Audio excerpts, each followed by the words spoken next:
ಕೊಪ್ಪಳದಲ್ಲಿ ನೇಕಾರರ ಬದುಕು ಮೂರಾ ಬಟ್ಟೆ ಆಗ್ಬಿಟ್ಟಿದೆ. PF ಇಲ್ಲ, ESI ಇಲ್ಲ, ಬೋನಸ್ಸು ಕೂಡ ಇಲ್ಲ. ನೇಕಾರರ ನಿಗಮವಿದ್ರೂ ಕೂಡ ಪ್ರಯೋಜನ ಇಲ್ಲ ಅನ್ನುವಂಥ ಪರಿಸ್ಥಿತಿ ಅಲ್ಲಿರುವಂಥದ್ದು. PF ಕೊಡ್ತಾ ಇಲ್ಲ, ESI ಕೊಡ್ತಾ ಇಲ್ಲ, ಒಟ್ನಲ್ಲಿ ಬರಬೇಕು, ದುಡಿಬೇಕು, ಹೋಗ್ಬೇಕು. ನಿಗಮ ಇದ್ರೂ ಕೂಡ ಆಟಕ್ಕುಂಟು ಲೆಕ್ಕಕ್ಕಿಲ್ಲ ಅನ್ನುವಂಥ ಪರಿಸ್ಥಿತಿ ಇದೆ. ಅವರ ಧ್ವನಿ ಆಗ್ಬೇಕಾಗಿದ್ದಂಥವರು, ಸರ್ಕಾರವನ್ನ ಆಗ್ರಹಿಸಬೇಕಾಗಿದ್ದಂಥವರು ಕೂಡ ಸೈಲೆಂಟ್ ಆಗ್ಬಿಟ್ಟಿದ್ದಾರೆ. ನೇಕಾರರ ಬವಣೆಯನ್ನ ಕೇಳೋರು ಯಾರು? ಅವರ ಸಮಸ್ಯೆಯನ್ನ, ಸಂಕಷ್ಟಕ್ಕೆ ಪರಿಹಾರ ಕೊಡಬೇಕಾದಂಥವ್ರು ಯಾರು? ಯಾರು ತಲೆ ಕೆಡಿಸ್ಕೊಳ್ತಾ ಇಲ್ಲ. ನಿಗಮ ಇದೆ, ಬದುಕಿದ್ದು ಸತ್ತಂತಿದೆ ಅಂತ ಅಸಮಾಧಾನವನ್ನ ವ್ಯಕ್ತಪಡಿಸ್ತಾ ಇದ್ದಾರೆ ನೇಕಾರ್. ನಮಗೆ PF ಬರ್ತಾ ಇಲ್ಲ, ESI ಇಲ್ಲ, ಏನು ಇಲ್ಲ, ನಮ್ಮ ಬದುಕೆ ಮೂರಾ ಬಟ್ಟೆ ಆಗಿದೆ ಅನ್ನುವಂಥದ್ರ ಬಗ್ಗೆ ಆಕ್ರೋಶವನ್ನ ವ್ಯಕ್ತಪಡಿಸ್ತಾ ಇದ್ದಾರೆ. ಸರಿಯಾದಂಥ ವ್ಯವಸ್ಥೆಗಳಿಲ್ಲ, ನಮ್ಮ ಸಮಸ್ಯೆಗೆ ಪರಿಹಾರನೂ ಕೂಡ ಕೊಡ್ತಾ ಇಲ್ಲ. ನೇಕಾರರ ನಿಗಮ ಇದ್ರೂ ಕೂಡ ಪ್ರಯೋಜನ ಇಲ್ಲ, ಹೆಸರಿಗಷ್ಟೇ ನಿಗಮ ಇದೆ ಅದು ಅಂತ ಅಸಮಾಧಾನಕ್ಕೆ ಕಾರಣ ಆಗಿರೋದು. ಇದೇ ವಿಚಾರಕ್ಕೆ ಸಂಬಂಧಪಟ್ಟಂತೆ ಇದರ ಕುರಿತಾದ ಒಂದು ರಿಪೋರ್ಟ್ ಇದೆ, ನೋಡ್ಕೊಂಬೇಡ.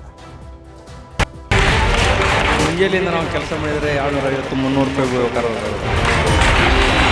ಪಗಾರ ಇಡ್ಲಾರ್ದ ಬೇರೆ ಕಡೆಗೆ ಒಲಿಸಿ ಹೋಗಿರ್ತಾರೆ. ಅವಾಗ ಇನ್ಸೆಂಟಿವ್ ಬರೋದು ಕೇಂದ್ರ ಸರ್ಕಾರದಿಂದ, ಆಮೇಲೆ ದವಾಖಾನೆ ಖರ್ಚು ಅದು ಬರ್ತಿತ್ತು, ಅದು ಹೋಯ್ತು. ಕೂಲಿ ಏರಿಸಬೇಕು. ಸರ್ಕಾರ KHDC ನೇಕಾರರಿಗೆ ಒಂದು ಯೋಗ್ಯವಾದ ದರವನ್ನು ಕೊಡಬೇಕಂತದ್ದು. ಮುಗಿಲೆತ್ತರಕ್ಕೆ ಬಟ್ಟೆ ನೇಯ್ದರೂ ಹೊಟ್ಟೆಗೆ ಹಿಟ್ಟಿಲ್ಲ, ನೇಕಾರನ ಹೆಂಡತಿ ಬೆತ್ತಲೆ ಎಂಬ ನಾಣ್ಣುಡಿ ಇದೆ. ಈ ನಾಣ್ಣುಡಿಯು ಈಗ ಕೈಮಗ್ಗ ನೇಕಾರರಿಗೆ ಅಕ್ಷರಶಃ ಅನ್ವಯಿಸ್ತಾ ಇದೆ. ರಾಜ್ಯದಲ್ಲಿ KHDC ಅಂದ್ರೆ ಕರ್ನಾಟಕ ಕೈಮಗ್ಗ ಅಭಿವೃದ್ಧಿ ನಿಗಮ ಇದೆ. ಆದರೆ ನಿಗಮಕ್ಕೆ ಸರ್ಕಾರದಿಂದ ಪ್ರೋತ್ಸಾಹ ಸಿಗದೆ ನೇಕಾರರ ಬದುಕು ದುಸ್ತರವಾಗಿದೆ.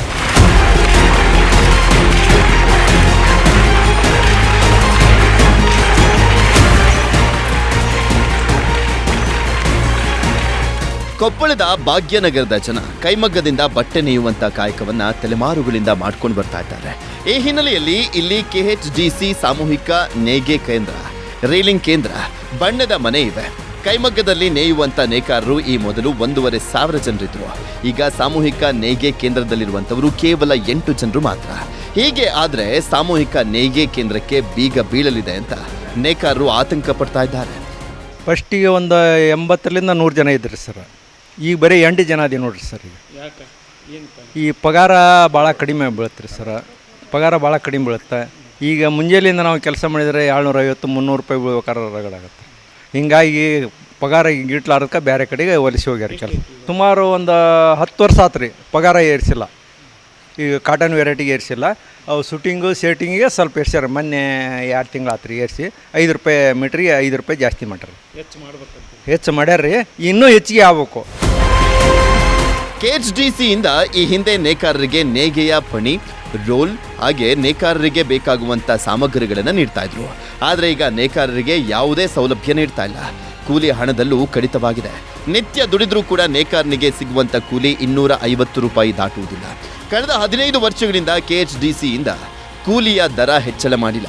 ಇದರಿಂದಾಗಿ ಕೈಮಗ್ಗ ನೇಕಾರರು ಉದ್ಯೋಗ ಬಿಟ್ಟು ಬೇರೆ ಉದ್ಯೋಗದತ್ತ ಹೋಗ್ತಾ ಇದ್ದಾರೆ. ಇವತ್ತು ಕೇವಲ ಒಂದು 8 ಮಂದಿ ಇದ್ದಾರೆ. ಕಾರಣ ಸರ್ಕಾರದ ಸವಲತ್ತುಗಳ ಕೊರತೆ. ಮೊದಲಾಗೆಲ್ಲ ಅವ್ರಿಗೆ ಸವಲತ್ತುಗಳು, ರಾ ಮೆಟೀರಿಯಲ್ ಆಗಿರ್ಬೋದು, ಪ್ರತಿಯೊಂದು ಅವರಿಗೆ ಸವಲತ್ತು ಕೊಡ್ತಾಯಿದ್ರು. ಆಮೇಲೆ ಈಗ ಅವರು ನೈದಷ್ಟು ಕೂಲಿಗೆ ಹೆಚ್ಚಿಂದಿತ್ತು. ಅವಾಗಲ್ಲ ಕ್ರಮೇಣವಾಗಿ ಕಮ್ಮಿಯಾಗಿ ಜನಸಂಖ್ಯೆ ಪೂರ್ತಿಗೆ ಈ ಮಟ್ಟಕ್ಕೆ ಬಂದಿದೆ.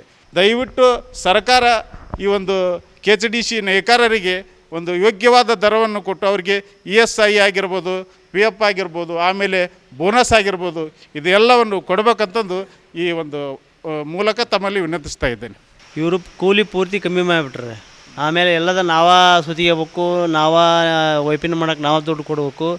ಅವರು ಪಣಿಗಿಣಿ ಏನು ಕೊಟ್ಟರು ನಾವು ರೊಕ್ಕ ಕೊಡ್ತು ಹೋಗ್ಬೇಕು. ಅವಾಗೆಲ್ಲ ಫ್ರೀ ಕೊಡ್ತಿದ್ರು. ಮೊದಲು ಚಲೋ ಐತ್ರಿ ಅದು. ಅವಾಗ ಇನ್ಸೆಂಟಿವ್ ಬರೋದು ಕೇಂದ್ರ ಸರ್ಕಾರದಿಂದ, ಅದನ್ನು ಎಲ್ಲ ತಗೊಳಕತ್ತಿದ್ರು. ಆಮೇಲೆ ದವಾಖಾನೆ ಖರ್ಚು ಅದು ಬರ್ತಿತ್ತು, ಅದು ಹೋತ್ರಿ. ಈಗ ಏನಿಲ್ಲ, ಎಲ್ಲ ಬಂದ್ ಮಾಡೋ ಸಲುವಾಗಿ ಇದನ್ನ ನೇಕಾರಿಗೆ ಈ ಥರ ಮಾಡಿಬಿಟ್ರು ಹೋಗ್ಬಿಡ್ತಾರೆ. ನಮಗೆ ಈಗಿದು ಆಗಕ್ಕಾಯ್ತು ಒಂದು 15 ವರ್ಷ ಆಗಕ್ಕೆ ಬಂತ್ರಿ. ಇದು ನಮ್ಮ ಗಿಟಾಗಲ್ಲ ಬಿಡ್ರಿ, ಕೂಲಿ ಏನು ಗಿಟ್ಟಂಗಿಲ್ಲ. ಕೂಲಿ ಗಿಟಾಗಲ್ಲ, ಮತ್ತೆ ಏನು ಮಾಡ್ಬೇಕು? ಹಂಗೆ ಮತ್ತೆ ಇದ್ರ ಮೇಲೆ ಹೊಂಟಿವಿ ಈಗ. ಬದುಕಕ್ಕೆ ಏನು ಆಕತ್ರಿ ಹಂಗೆ ಮತ್ತೆ ಕೂಲಿ ಏರ್ಬೇಕ್ರಿ, ಕೂಲಿ ಏರಿಸ್ಬೇಕು. ಮತ್ತು ಕೂಲಿನೇ ಇಲ್ಲ ಅಲ್ಲಿ ಏನು. ಈ ಮೊದಲು KHDC ನೇಕಾರರಿಗೆ ESI ಸೌಲಭ್ಯ ಇತ್ತು, ಆರೋಗ್ಯ ವಿಮೆ ಇತ್ತು, ಬೋನಸ್ ಕೊಡ್ತಾ ಇದ್ರು. ಆದರೆ ಈಗ ಯಾವುದೂ ಇಲ್ಲ.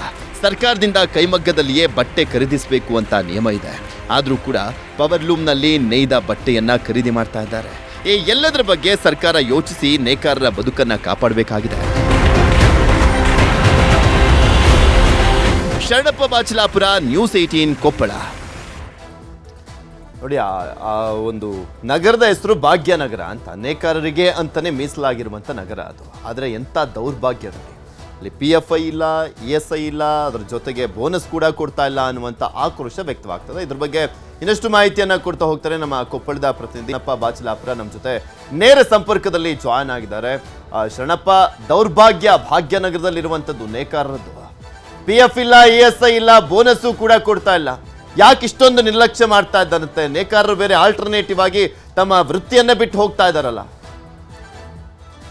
ಏನ್ ಪೃಥ್ವಿ, ನೀವು ಹೇಳಿರೋ ಹಾಗೆ ಇದು ಭಾಗ್ಯನಗರ ಅಲ್ಲ, ಈ ನೇಕಾರ ವಿಷಯಕ್ಕೆ ಇದು ದೌರ್ಭಾಗ್ಯ ನಗರ ಅಂತಾನೆ ಹೇಳ್ಬೋದು. ಯಾಕಂದ್ರೆ ತುಂಗಭದ್ರಾ ಜಲಾಶಯ ನಿರ್ಮಾಣವಾದಾಗ ಅಲ್ಲಿರುವಂತ ಕಾತರ್ಕಿ ಮತ್ತು ತಮ್ರಳ್ಳಿ ಈ ರೀತಿ ಬೇರೆ ಬೇರೆ ಭಾಗದಲ್ಲಿ ಮುಳುಗಡೆ ಇರುವಂತ ಎಲ್ಲಾ ಜನರು ಬಂದು ಇಲ್ಲಿ ಪುನರ್ಸಿ ಅಂದ್ರೆ ಸರಿಸುಮಾರು 70-75 ವರ್ಷಗಳ ಹಿಂದೆ ಇಲ್ಲಿ ಬಂದಿದ್ರು. ಆ ಸಂದರ್ಭದಲ್ಲಿ ಇದು ಬಹುತೇಕ ಇಲ್ಲಿ ಉದ್ಯಮನೇ ನೇಕಾರಿಕೆ ಅನ್ನುವಂತ ಇತ್ತು. ಆ ಕಾರಣಕ್ಕಾಗಿ ಭಾಗ್ಯನಗರದಲ್ಲಿ ಇದು ನೇಕಾರ ನಗರ ಅಂತಾನೆ ಒಂದು ಖ್ಯಾತಿ ಹೊಂದಿತ್ತು. ಜೊತೆಗೆ ಇದು ಸಾಕಷ್ಟು ಜನ ಏನು ನೇಕಾರಿಕೆಯನ್ನ ಮಾಡಿ ಜೀವನ ನಡೆಸಿದ್ರು. ಇದರಲ್ಲಿ ಕೇವಲ ಒಂದು ಜಾತಿ ಧರ್ಮದವರಲ್ಲ, ಎಲ್ಲಾ ಜಾತಿಯವರು ಇದ್ರು, ಎಲ್ಲಾ ಧರ್ಮದವರು ಸೇರಿ ನೇಕಾರಿಕೆಯನ್ನ ಮಾಡ್ಕೊಂಡು ಬಂದಿರುವಂತ ಒಂದಿತ್ತು. ಆದ್ರೆ ಇತ್ತೀಚಿನ ಏನು ಕೈಮಗ್ಗ, ಆಗ ಇನ್ನು ಪವರ್ಲೂಮ್ಗಳ ಹೆಚ್ಚು ಇರ್ಲಿಲ್ಲ, ಆದ್ರೆ ಎಲ್ಲವೂ ಕೈಮಗ್ಗದಿಂದಲೇ ನಡೀತಿದ್ರು. ಆ ಕಾರಣಕ್ಕಾಗಿಯೇ ಇಲ್ಲಿ ಕೈಮಗ್ಗ ನೇಕಾರರಿಗಾಗಿ ಒಂದು ಕಾಲೋನಿ ಇದೆ. ಅಲ್ಲಿ ಸರಿಸುಮಾರು ಒಂದು 1500 ಜನ ಇಲ್ಲಿ ಕೈಮಗ್ಗ ನೇಕಾರಿಕೆಯನ್ನು ಮಾಡ್ತಾ ಇದ್ರು. ಆದ್ರೆ ಈಗ ಉಳಿದಿರೋದು ಕೇವಲ 8 ಜನ. ಅದು ಏನು ಸರ್ಕಾರದ ಕೈಮಗ್ಗ ಸಾಮೂಹಿಕ ನೇಯ್ಗೆ ಕೇಂದ್ರ ಇದೆ, ಅಲ್ಲಿ ಉಳಿದಿರುವಂತದ್ದು ಕಂಡು ಬರ್ತಾ ಇದೆ. ಒಂದು ಇಲ್ಲಿ ಸಾಮೂಹಿಕ ನೇಯ್ಗೆ ಕೇಂದ್ರದ ಜೊತೆಗೆ ಇಲ್ಲಿ ರೈಲಿಂಗ್ ಆಗಿರ್ಬೋದು ಮತ್ತು ಬೇರೆ ಬೇರೆ ಸಾಮಗ್ರಿ ಮಾಡಿದ ಒಂದು ಕಟ್ಟಡ, ಅದ್ರ ಜೊತೆಗೆ ನೂಲುಗಳಿಗೆ ಬಣ್ಣ ಹಾಕುವಂತ ಬಣ್ಣದ ಮನೆಯೂ ಸಹ ಇತ್ತು. ಈಗಾಗಲೇ ಅವು 2 ಕೇಂದ್ರ ಅಂದ್ರೆ ಏನು ರೈಲಿಂಗು ಮತ್ತು ಬಣ್ಣದ ಕೇಂದ್ರಗಳಿಗೆ ಅಲ್ಲಿ ಪ್ರೋತ್ಸಾಹ ಸಿಗಿದೆ ಮತ್ತು ಅಲ್ಲಿ ಉದ್ಯೋಗ ಸಿಗಿದೆ. ಅವು ಆಗಲೇ ಅವುಗಳು ಬಂದಾಗಿವೆ. ಈಗ ಉಳಿದಿರೋದು ಈಗ ಸಾಮೂಹಿಕ ನೇಯ್ಗೆ ಕೇಂದ್ರ. ಇಲ್ಲಿ ಸರಿಸುಮಾರು 100 ಜನಕ್ಕೆ ಉದ್ಯೋಗ ಕೊಡುವಂತ ಎಲ್ಲ ಅವಕಾಶವಿದೆ. ಅಂದ್ರೆ 100 ಮಗ್ಗಗಳಿವೆ. 100 ಮಗ್ಗಗಳಲ್ಲಿ ಅವರು ಸಾಮೂಹಿಕ ನೇಯ್ಗೆಯನ್ನ ಮಾಡಿ ಇಲ್ಲಿ ನೇಯ್ದಿರುವಂತ ಬಟ್ಟೆಯನ್ನ KHDC ಅಂದ್ರೆ ಕೈಮಗ್ಗ ಅಭಿವೃದ್ಧಿ ನಿಗಮ ಇದೆ, ಆ ಕೈಮಗ್ಗ ಅಭಿವೃದ್ಧಿ ನಿಗಮಕ್ಕೆ ಕೊಟ್ಟು ಅಲ್ಲಿಂದ ಕೂಲಿಯನ್ನ ಪಡೆದು ಅವ್ರ ಜೀವನ ನಡೆಸಬೇಕು. ಅದೇ ಕೂಲಿಯ ರೂಪದಲ್ಲಿ. ಶರಣಪ್ಪ ಮಾತನಾಡ್ತೀನಿ. ನಮ್ಮ ಜೊತೆ ಜವಳಿ ಸಚಿವರಾಗಿರುವಂತ ಶಿವಾನಂದ್ ಪಾಟೀಲ್ ಅವರು ದೂರವಾಣಿ ಸಂಪರ್ಕದಲ್ಲಿ ಜಾಯ್ನ್ ಆಗಿದ್ದಾರೆ. ನಮಸ್ಕಾರ ಸರ್. ಸರ್, ನನ್ನ ಧ್ವನಿ ಕೇಳಿಸ್ತಾ ಇದೆಯಾ?